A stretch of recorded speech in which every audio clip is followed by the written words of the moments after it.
Ici, c'est un exemple de titration de réaction liée. OK?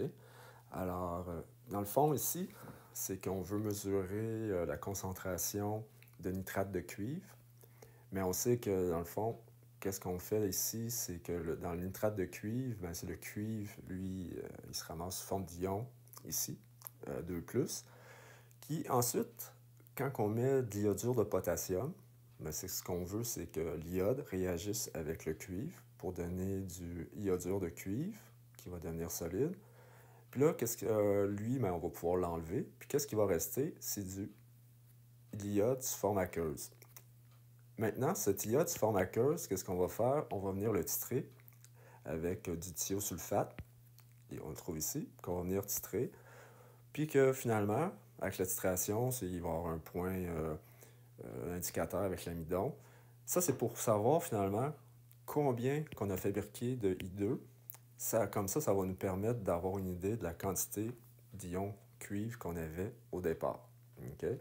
Alors, dans le fond, on fonctionne avec deux types de réactions. Donc, la première réaction ici, qu'on fait réagir notre cuivre avec l'iode pour, ici, ben, les ions iodures, en fait, pour avoir de l'iode. Puis là, pour avoir une idée de la quantité d'iode qu'on a fabriqué, ben, on va venir ici titrer avec le thiosulfate. Alors, ici, notre échantillon de nitrate de cuivre, ben, il y a un volume, donc on a ici. On a fait quoi? On a utilisé de l'iodure de potassium, un certain volume, avec une certaine concentration. Puis là, par la suite, Habituellement, on essaye de faire en sorte qu'il est comme en excès, puis qu'il va vraiment réagir au complet avec le C. Puis là, on va aller chercher finalement la quantité d'iode qu'on a. Et par la suite, ben, on va titrer. Puis là, quand on titre, on connaît la solution de thiosulfate, donc la concentration. Puis là, on utilise dans le fond 22,50 ici qu'on a trouvé. Alors, on part avec ces données-là. Donc là, ici, on veut avoir une idée de la quantité de mol de I2 qu'on va mesurer ici à la titration. Donc là, dans le fond, au début, c'est la quantité de mol de I2 qu'on a fabriqué en utilisant ici la première réaction. Puis là, on va venir, grâce à la titration, mesurer ça. Donc là, qu'est-ce qu'on vient faire ici? Ben, on a utilisé. Donc, on va passer, c'est une titration. On peut utiliser, ici, c'est pas une titration acido-basique, c'est un autre type de titration. Ben, on peut quand même utiliser les mêmes principes que les C1, V1, etc. Mais étant donné que c'est des moles qu'on veut aller chercher, ben, on va passer via les coefficients stoichiométriques plutôt.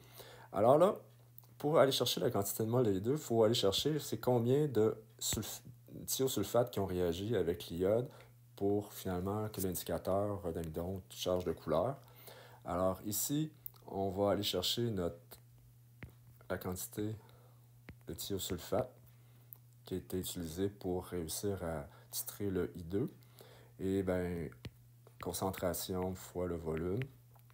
La concentration ici qu'on a utilisée, c'est 0,02, donc 0,02, notre thiosulfate. On a utilisé 22,50 cm3, mais qu'on met en décimètres cubes, donc ça donne 2,5. Donc, finalement, c'est 0,0045 mol de thiosulfate qui ont été utilisés pour titrer la quantité d'iode ici, qui est ici. Alors là, pour savoir ça, combien de mol d'I2 qu'il y avait finalement dans notre échantillon, ben, les rapports stoichiométriques, c'est 2 pour 1, donc 2 SO3 moins 2 réagissent tout le temps avec 1 I2 comme ça. Donc là, ici, les mols que j'ai ici, c'est 0,00045, comme ça. Là, on trouve la quantité de I2 finalement en mol. On fait notre produit croisé et on trouve que la quantité de I2 qu'il y avait dans l'échantillon qu'on a titré était cette quantité-là. Donc là, ça ici, c'est la quantité qui a été fabriquée ici en utilisant le cuivre et l'iode, les ions iodures. Alors là, par la suite, on va aller travailler avec l'autre équation ici pour aller chercher finalement la quantité de cuivre, l'ion cuivre qui a été utilisé pour pouvoir faire cette réaction-là, si on sait qu'on a fabriqué cette quantité d'iode. Okay? Donc là, on s'en va finalement pour aller chercher c'est quoi la quantité de mol de Cu2+, qui ont réagi pour fabriquer l'iode à l'autre bout. Ben, si on va voir nos rapports stoichiométriques dans notre équation, c'est que à chaque 2 moles d'ion Cu2+, on est en principe capable de fabriquer une mole de I2, comme ça. Ça, c'est mes rapports stoichiométriques.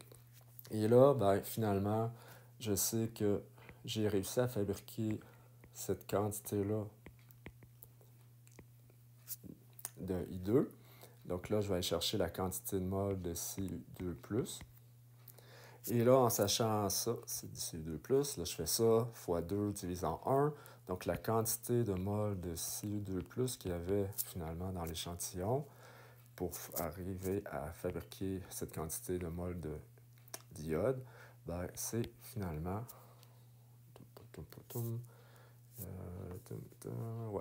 0,00045 mol. Comme ça. Sauf que là, ça c'est la quantité de mol. Moi, je vais avoir la concentration que j'ai finalement, donc la concentration d'ion Cu2+, qu'il y avait dans la solution de finalement nitrate de cuivre. Alors là, c'est la concentration, c'est quoi? C'est N sur V.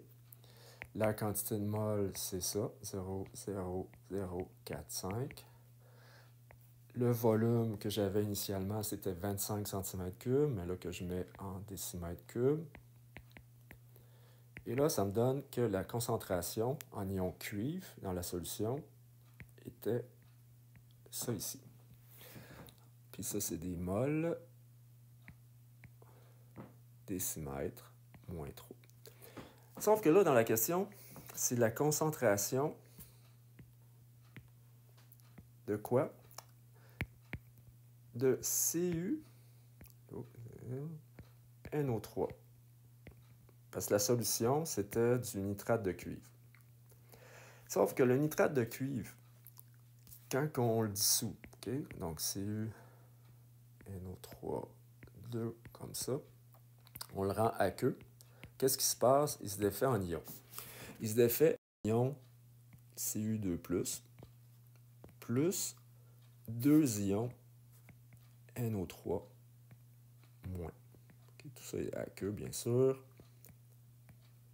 Comme ça. Donc là, quand je dissous ça, ça donne une certaine concentration. Ça donne la même concentration ici, parce que c'est du 1 pour 1.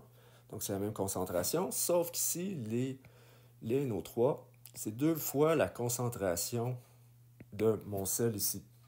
Okay? Ça veut dire qu'il y a 2 fois plus d'ions nitrate que d'ions Cu2+. C'est ça que ça veut dire. Donc là, dans le fond, ici, la concentration du cuivre, c'est la même concentration que mon nitrate de cuivre. Donc ici, pour finir, la réponse, ben, c'est que la concentration en nitrate de cuivre, donc le CuNO3, 2 comme ça. Les braquettes ici, c'est pour dire concentration. Ben, mon nitrate de cuivre, c'était ça ici. Donc là, on a répondu à la question.